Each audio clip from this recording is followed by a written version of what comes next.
partidos. Somos Asamblea Radio. Este programa llega a ustedes gracias a la Junta Directiva de la Asamblea Nacional. Presidente y diputado Jorge Rodríguez Gómez, primer vicepresidente, diputado Pedro Infante, segunda vicepresidenta, diputada Grecia Colmenares, secretaria María Alejandra Hernández Aldana, subsecretario José Omar Molina, director de la Oficina de Participación Ciudadana José Perales, plataforma de transmisión Seno FM Radios, somos Asamblea Radio y Post. Canal de YouTube, somos Asamblea Radio. Redes sociales, Instagram, TikTok, @Poder y Leyes, Facebook, Participación Ciudadana. Muy buenas tardes. Hoy nuevamente nos encontramos en este espacio de qué educación estamos hablando, en el cual hoy tenemos la oportunidad de contar con la participación especial del doctor Luis Espartaco García, docente universitario, investigador. Bienvenido, doctor. Muchas gracias. A este su espacio, su casa, para conversar hoy sobre cómo se produce la información para las personas con discapacidad, qué canales usan y cómo la comunidad de personas con discapacidad se apropian de ella. El doctor Luis Espartaco maneja 4 líneas de investigación: cartografía de medios comunitarios y canales alternativos, comunicación participativa y co-creación de contenidos, flujos de información, desinformación y ruidos culturales, gestión cultural de proximidad y redes sociales. Bienvenido, doctor, nuevamente. Podemos entonces acercarnos primero a conocer qué es comunicación para las personas con discapacidad. Muy buenas tardes, gracias por la invitación. Es un orgullo estar aquí en la Asamblea Nacional Radio, y yo como persona sorda, algo que les digo a las madres, padres, hermanos, familiares con discapacidad, que no es una barrera tener un familiar con discapacidad, porque a veces hay familiares que cuando le nace una persona con discapacidad o por consecuencia de la vida adquiere una discapacidad, se cierra. Ay, mi padre le dio un ACV o tuvo un accidente, ¿qué hago? ¿Cómo lo atiendo? ¿Cómo busco una silla de ruedas? ¿Cómo le doy una prótesis? ¿Cómo le doy unos lentes? Bueno, se ponen todos los peros y no es así. La vida va adelante. Hay centros de rehabilitación, hay tratamientos, como salirle a una persona con discapacidad adelante en todo. Estamos hablando de las 5 discapacidades que la voy a nombrar: los sordos, los ciegos, los físico-motores, los intelectuales, los bajatallas, la discapacidad, los autistas, que tienen esas capacidades que a veces uno se queda sorprendido cómo pueden salir adelante. Y dentro de las comunicaciones, todos estamos abiertos en estas comunicaciones. Estamos en las comunidades, en los consejos comunales, participamos, tenemos participaciones protagónicas, tenemos la parte política, tenemos la parte cultural, la parte deportiva, donde siempre las personas con discapacidad se ha destacado mucho, profesor, es la parte deportiva. Y eso usted no se puede tapar con un dedo, el sol con un dedo, que las medallas que han traído las personas con discapacidad son medallas de oro, plata, bronce, son las personas con discapacidad. La importancia entonces de la comunicación para las personas con discapacidad es que consiguen un canal para poder canalizar su situación, independientemente si es una condición natural o una condición adquirida por producto de situaciones de la vida. Lo primero que entonces impacta a tener este canal de comunicación para el sector con las personas con discapacidad es que efectivamente puedan entender que hay un mundo que les permite la inclusión, les garantiza un derecho, porque además que el derecho es humano. Sí, bueno, gracias a Dios, nuestro comandante Chávez, al presidente Nicolás Maduro y ahora la actual presidenta encargada, Delcy, ha tenido esa oportunidad a las personas con discapacidad, que tenemos una constitución, el artículo 81, ahora tenemos la ley orgánica, que inclusión para la integración de las personas con discapacidad, tenemos la ley del trastorno del espectro autista, tenemos la ley de los trabajadores con discapacidad, que ha sido un marco legal de la parte comunicativa, que se le abre las puertas a todas las personas con discapacidad, profesor. Usted menciona que tiene la discapacidad. ¿Cómo ha sido ese proceso a lo largo de su experiencia de vida? Sí, bueno, lo mío fue una patada de un caballo, fue adquirido, tenía yo 2 añitos. Y bueno, y a raíz de eso aprendí a leer los labios, aprendí, ya de viejo aprendí la lengua de señas, me metí en el mundo de los sordos, soy socio de la Asociación de Sordos de Caracas, y bueno, y empecé a estar en ese mundo de los sordos. Y participante ahorita a nivel nacional con los sordos en lengua de señas, y ha sido muy bueno. Y más, ahorita soy intérprete de lengua de señas en los tribunales de las personas sordas cuando son privadas de libertad. Entonces hay toda una dinámica a partir de ahí del desconocimiento que tiene la población general con respecto a eso, porque no solamente es una comunicación para la comunidad de personas con discapacidad, sino para una comunicación y una información que hay que educar a otros. Por eso este programa se llama ¿De qué educación estamos hablando? Porque estamos generando relaciones, estamos develando categorías, estamos construyendo nuevas formas de comunicarnos, y este es el vivo ejemplo de la importancia entonces de poder entender este nuevo tipo de educación, cómo nos acercamos nosotros para informar a la población general, porque muchas veces excluimos por desconocimiento, incurrimos en violar los derechos constitucionales que tienen estas personas con discapacidad, y que efectivamente nos hacen entonces cómplices de los grados de ignorancia generalizados, porque, bueno, socioculturalmente estigmatizamos a una persona con discapacidad, la vemos disminuida. Y entonces, como la vemos disminuida, incurro en eso. Sí, hay un lema que lo sacó un gran amigo mío, fue mi tutor, yo digo, mi mentor. Se llama muy conocido, se llama el profesor Lenín Molina Peñalosa. Él siempre decía en su oratoria y en sus reuniones que las personas con discapacidad en el siglo XXI todavía somos chatarra social. ¿Por qué digo eso? Porque a veces los mismos gobiernos, las mismas estructuras, viene un cieguito, dale el bastón de rastreo, viene un sordo, no, ¿qué necesita ese sordo? Dale la prótesis auditiva, o viene un silla de ruedas, ¿qué es lo que necesita? Bueno, dale la silla de ruedas y la prótesis. No, nosotros no buscamos eso, nosotros buscamos participación, comunicación, educación. Respeto. Dignidad. Todo eso es lo que nosotros buscamos. Nosotros no buscamos. Llegó el enfermito, vamos a poner vamos a irnos para los términos peyorativos. Los términos peyorativos. Llegó el mongólico o el minusválido. No, ya eso cambió. Ya con la Constitución, el artículo 81, nos cambió, gracias a nuestro presidente, nuestro comandante eterno, Hugo Chávez, nos dignificó. Las personas con discapacidad, ya somos personas con discapacidad, un término que nos dignifica a nosotros como personas. Y eso ha sido abierto mucho y a veces se cierran las instituciones o las mismas empresas privadas también. Cuando uno va a buscar empleo, pues yo a veces me ha tocado a defender personas con discapacidad en la empresa. Y la empresa dice, no, él no puede trabajar. Ajá, ¿pero por qué? Si la ley me establece no menos del 5%, me tienes que incluirlo.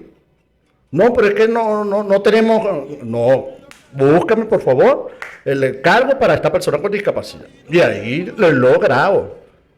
Pero ¿cómo se logra? Pero hay que enseñarle que hay una ley que defiende a las personas con discapacidad. Doctor, hay un tema que transversaliza la conversación que tiene que ver con la participación. En el año 99, cuando todo el llamado se hace para el proceso constituyente, el Estado Venezolano llama a todos los sectores. Y uno de esos sectores que venía desde la minusvalía se hace presente y comienza a ser escuchado. Hoy, esos canales a través de esta organización que usted menciona, de esta herramienta de la comunicación para este sector, se sigue fortaleciendo. Hoy pudiésemos decir cuántas personas están participando. ¿Tienen ustedes ese registro sistemático desde el punto de vista de la investigación? Bueno, en la parte la pregunta que está haciendo usted, hay participación protagónica. Actualmente tenemos 3 diputados, entre esos está la doctora María Gabriela Vega, el diputado Emilio Colina, y ahorita entró una diputada que entró como suplente, que es del estado Miranda. En otros estados también tenemos participaciones de personas con discapacidad en la parte política, y eso ha sido un boom en nosotros, que las personas con discapacidad se están preparando para eso, para asumir cargos, roles que a él le compete. Pues bueno, yo siempre pongo el ejemplo que Ecuador, que el presidente que tuvo fue de silla de ruedas, Romero. Bueno, y eso fue un boom.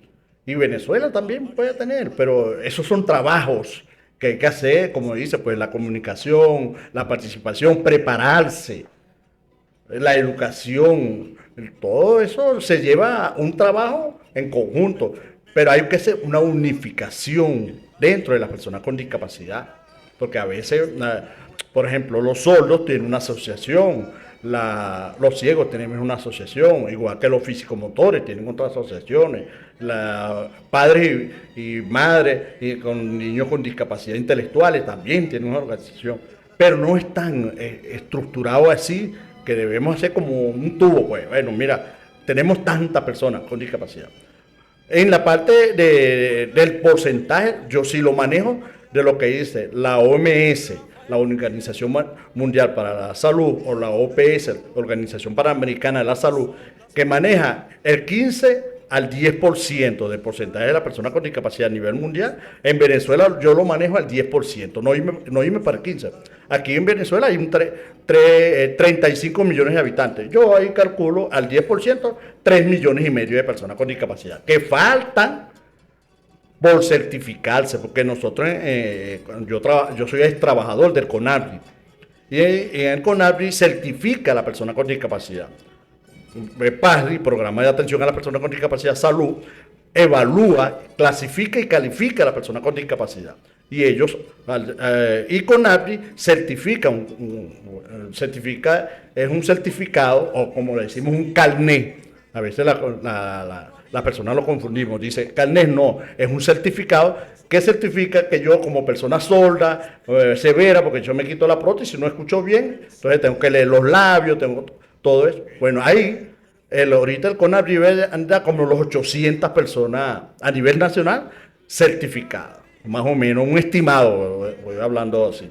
Pero sí, hay como 3 millones y medio de personas con discapacidad. Y más ahorita con la cuestión de las motos. Hay un boom de las motos, que todo el mundo tiene los accidentes de tránsito. Antes eran los baleados, pero ya ahorita, gracias a nuestro comandante, les quitó las armas a todo el mundo. Ya no hay balas, pues, no hay pistola. Pero antes eran los baleados, ya uno veía los amputados. ¿Tú por qué te perdiste la pierna? No, fue un tiro y perdí la pierna. Ahorita no, ahorita es el boom de las motos. Y hay muchas personas físico-motoras, que esa es una de las primeras discapacidades que está. La primera, la físico-motora; la segunda, la auditiva; la tercera, las visuales; la cuarta, la discapacidad intelectual, más las pequeñas. La urgencia de poder llevar esta información a la población general es vital, porque efectivamente nadie se ve con una discapacidad, y resulta ser que estamos propensos a que en cualquier momento cualquiera quede discapacitado. Y se consigue con esa sorpresa, con eso, ¿qué hago ahora? Y todo el mundo en crisis. Así es, sí, porque cuando uno entra en el mundo de la discapacidad, uno dice, ¿dónde quedé? Mira, ¿cómo, qué me pasó a mí? ¿No? Que tú tuviste un desmayo y perdiste la pierna, pero ¿cómo? Bueno, metiste donde no debía, y hay varios. Bueno, nuestro presidente Jorge Rodríguez tuvo un accidente y él quedó en silla de ruedas, igual que pasó nuestro ministro Héctor Rodríguez. También tuvo un accidente y bueno, duró cierto tiempo en muleta. Y eso es un aprendizaje, pues igual varios diputados también tuvieron accidentes, igualito usaron muletas, todo eso, son intermitentes a la discapacidad. Usted menciona, doctor, que hay sectores que deberían de sentarse en una mesa y poder ver eso en una sola línea de trabajo, para fortalecer los avances que desde el punto de vista legislativo han alcanzado, desde el punto de vista, porque sería interesante que ese trabajo conjunto de las personas sordos, las personas invidentes, las personas que tienen la discapacidad motora, puedan ver eso mucho más allá del trabajo individual de cada sector, sino que puedan generar propuestas colectivas, porque es urgente que la población en general esté enterada de eso, y solo se puede generar eso a través del cambio de las leyes o reforzando el trabajo que ya vienen haciendo dentro de los diferentes estamentos de participación nacional y estatal. Pero eso lo vamos a dejar para la próxima sección del programa de qué educación estamos hablando. Tenemos de invitado al doctor Luis Espartaco hablando de la comunicación para las personas con discapacidad. Ya regresamos. Seguimos en su programa de qué educación estamos hablando. Nos acompaña la tarde de hoy el doctor Luis Espartaco García, con quien dejamos una pregunta abierta. El tema es cómo los derechos humanos se garantizan y logran ustedes poder hacer alianzas. Por ejemplo, entiendo de que en algún momento pudiesen, y todavía lo tienen, las alianzas con empresas como Movilnet, que fue la que trajo los primeros teléfonos para poder utilizarlo con el sistema Panther. Y Joyce, la inteligencia artificial, ¿cómo fue eso? Mira, yo cuando estaba trabajando en el CONAVRI me llegó esa información. Nosotros en el CONAVRI había como 3 o 4 personas ciegas. Y la presidenta, el tiempo estaba Ludy Ramírez, y después entró Edgar Araujo, después Zamora y último Zoraida. Hicieron esas reuniones. Y los ciegos cuando tuvieron ese celular, mira, eso fue algo, un boom que todos decían, al fin nos están entendiendo, al fin estamos en nuestro mundo, algo que yo decía, Dios mío, no puede ser. Igual que nosotros los sordos teníamos a nosotros nos llama la videollamada, que tampoco lo teníamos. Porque nosotros exigíamos, ¿cómo nosotros llamamos un 911? Y ahí ellos todo, y fue algo emocionante de que las mismas personas ciegas dijeron, no, nuestro Movilnet es nuestro. Y todavía ellos están ahorita, tienen un plan también ahorita de las personas con discapacidad presentar el certificado. Tienen el plan, creo que el habla pegado, algo así que se llama el plan. Y eso ha sido algo apoteósico que ha tenido el CONAVRIS con la empresa Movilnet. ¿Esto es para todas las personas con discapacidad? Sí. ¿O solo para un sector? Todos los contextos. Para todos. Sí, o sea, seguimos garantizando los derechos de inclusión, los derechos de participación de esta población, que ha sido estigmatizada, como lo habíamos descrito. Doctor, también entiendo de que hay ciertos niveles de organización desde el punto de vista de la autogestión. Entiendo de que estos movimientos, estas personas con discapacidad se comunican de manera muy efectiva y han logrado emprendimientos vertiginosos. Por ejemplo, en el interior del país conocemos de personas con discapacidad que llevan un emprendimiento adelante, pero están incluyendo a aquellos que supuestamente tienen la discapacidad desde el punto de vista del emprendimiento. ¿De eso tienen algún registro? ¿Llevan ustedes algún conocimiento? Desde el punto de vista de la línea de investigación que llevan. Sí, en años anteriores siempre se han manejado los comités comunitarios de personas con discapacidad. Los comités son organismos creados dentro de los consejos comunales. Y en aquel tiempo los consejos comunales le dieron participación protagónica a las personas con discapacidad para que crearan su emprendimiento. O sea, crearan todo, por ejemplo, hubo de jabones, crear jabones, la parte de desinfectante, había para crear gallinas ponedoras, bueno, había algo que era importante de los créditos que tenían accesibles para las personas con discapacidad. Más, el año pasado el banco, aquel tiempo era Bicentenario, ahora es Banco de los Trabajadores digital, también le dieron participación, un crédito a las personas con discapacidad para que hicieran sus emprendimientos. Y ha sido eso algo importante porque así sabemos que las empresas, ahí está, por ejemplo, voy a hablar de unos estados que no tienen, que las alcaldías no cumplen, no tienen esa capacidad para mantener a otras personas con discapacidad. Bueno, le surten la parte de los emprendimientos. Por ejemplo, Caicara del Orinoco o Puerto Ayacucho, Amazonas. Allí ellos tienen el emprendimiento de criar pescado, cachama, guabina. Bueno, y ha sido un boom, algo maravilloso para las personas con discapacidad. sea, ahí se está rescatando, se está respetando y se está reconociendo la responsabilidad de este sector frente a asumir una responsabilidad de un crédito. Ajá, sí, porque antes no lo daban, porque yo decía, bueno, ¿y cómo va a pagar esta persona?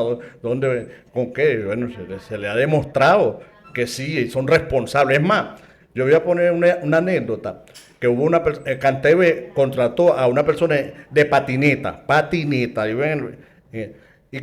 y era ingeniero de sistema, graduado en la Universidad de La Yaguara, que es una de las universidades difíciles de ingresar. En la José Antonio Sucre. Ajá.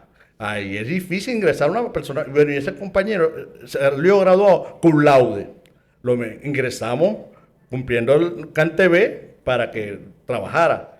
Pero la gente lo veía con una patineta andando en el pie y siendo que maneja una computadora en CanTV. Cuando lo pusimos, bueno, la gente le daba pena, ¿cómo es esto? Llegaba con las manos sucias, ¿sabes qué? Pero claro, usaba guantes. Pero igualito la gente lo veía, no. Bueno, tuvimos que sensibilizar a ese personal porque todo de informática son gente elitesca. Gente elitesca. ¿Qué hicieron ellos? Le compraron una silla motor. Bueno, antes se decía silla eléctrica, pero con cuestiones mejor pusieron el nombre silla motor. Le compraron. Y él se sintió ofendido. Porque dice, pues que yo manejo mis manos, yo no necesito una silla de esa. No. Y él, bueno, claro, después yo tuve que explicarle, no, lo que pasa es que ellos te están regalando eso para que tú tengas tu estatus de que eres un ingeniero reconocido. Y verdad, él hizo muchos cambios ahí en CanTV en la parte informática, ese compañero. Y bueno, cuando él se montó en la silla a moto, no se quería bajar. Sí, pero después entendió, no, si yo dejo de bajar, de utilizar mis brazos, claro. Voy a perder capacidad. Perder capacidad, exactamente. Pero después él vio, coño, dije, no, tengo mi carro. Él decía que nunca iba a pensar manejar un carro. Y bueno, y estaba feliz porque muchas personas, y te lo digo así, fue Lenín también. Lenín tampoco rechazaba esa silla motor. Pero después que se montó, hermano, que será, como hablamos al principio, le dio independencia, desplazarse, bueno, ahí el compañero se puso su corbata, que nunca se había puesto una corbata, dar bien vestido, nunca. Porque, imagínate, él andando en la patineta, se iba a enrollar con la corbata claro. en el piso, pues. Iba a llegar con la corbata sucia. Claro. Tenía que llegar a CanTV, ponerse su corbata, bueno. Fue un cambio drástico para él. Claro. Y eso fue maravilloso. Dicen por ahí que reconóceme por mis capacidades, inclúyeme por mis capacidades, ajá, no me excluyas por mis incapacidades. Inclúyeme por mis capacidades. Por mis capacidades. O mil capacidades. Sí. Entonces, doctor, usted que lleva la parte de defensa de los derechos de las personas con discapacidad, ¿qué es lo que enfrenta diariamente? ¿A qué se somete o a qué discriminación actual todavía son sujetos las personas con discapacidad? Mira, todavía siglo XXI, las personas con discapacidad no son bien vistas dentro de las instituciones. Voy a hablar los tribunales. Hay personas que son amputadas o están en silla de ruedas. Los mismos jueces, fiscales, no están sensibilizados, igual que los funcionarios policiales también, no están sensibilizados cuando un silla de ruedas está en una cárcel. No. Es más, a mí me tocó un síndrome de Down, que me tocó que le estaban agregando abuso sexual sin penetración a otro niño. Una violación. Una violación. Y a mí me tocó eso tan impactante, que el síndrome de Down, que era de los niveles moderados, estaba entre moderado y severo, porque ahí son 4 niveles, que es leve, moderado, severo y completo. Es la discapacidad del síndrome de Down, igual que los sordos, leve, moderado, severo y completo, igual que los ciegos, los fisicomotores, menos el del TEA. El TEA tiene 3 niveles, que es leve, moderado y severo. Eso es lo que tiene. Pero las otras discapacidades las tienen las 4. Bueno, y el síndrome de Down estaba entre esos dos, el moderado y severo. Y tenía una denuncia de una vecina que le tenía mala espina al síndrome de Down y lo denunció por eso. Y bueno, quedó privado el síndrome de Down.